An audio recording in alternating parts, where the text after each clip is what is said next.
Silence childhood हामीलाई एउटा कुरा सिकाइन्छ, स्टडी हार्ड, गुड मार्क्स ल्याऊ एन्ड गेट अ गुड जब।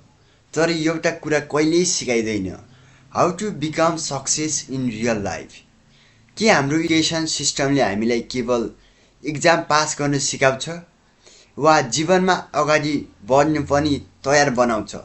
किन धेरै एजुकेटेड मानिसहरू पनि फाइनेन्सियल स्ट्रगल गरिरहेका छन् र किन केही मानिसहरू बिना ठुलो डिग्री पनि सक्सेसफुल भइरहेका छन्?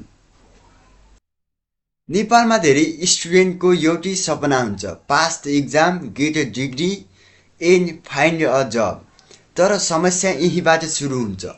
Our education system teachers us how to score marks but not always how to create value. हामीलाई फर्मुला र थ्योरी सिकाइन्छ, तर मनी म्यानेजमेन्ट, इन्भेस्टमेन्ट, बिजनेस र रियल लाइफ स्किल कम सिकाइन्छ। आजको वर्ल्डमा केवल डिग्रीले मात्र सक्सेस ग्यारेन्टी गर्दैन। A degree can open a door but skills help your grow. आज कम्पनीजले खोज्ने कुरा creativity, communication, problem solving and learning ability. किनकि नलेज मात्र होइन, एक्जिक्युसन पनि इम्पोर्टेन्ट हुन्छ। धेरै मानिसको सपना I want to earn more money, तर उनीहरूलाई कहिले सोध्दैनन् हाउ डज मनी वर्क।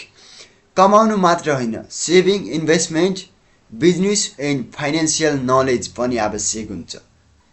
नेपालमा हरेक वर्ष हजारौँ युवाले एजुकेसन कम्प्लिट गर्छन्, तर धेरै युवाले आफ्नो क्वालिफिकेसन अनुसारको जब पाउन सक्दैनन्। The biggest problem is education र मार्केट डिमान्ड बिचको ग्याप। त्यसैले धेरै युवा बेटर अपर्च्युनिटीको खोजीमा विदेश जान्छन्। Education is not the enemy.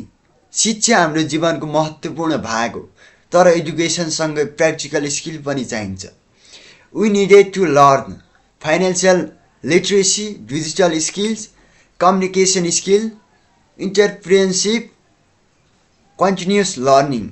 किनकि आजको संसारमा जो सिकिरहन्छ त्यो अगाडि बढ्छ। Becoming rich is not only about money. यो सोच, सिप र सही निर्णयको कुरा हो। If we only flow the old system we may get the old results. तर यदि हामीले नयाँ स्किल सिक्यौँ, आफ्नो सोच परिवर्तन गऱ्यौँ, then we can create a better future.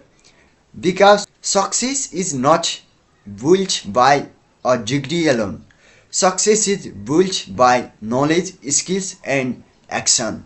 Your support gives us the motivation to share more untold realistic. Subscribe to our channel and be part of this journey. Thank you for watching.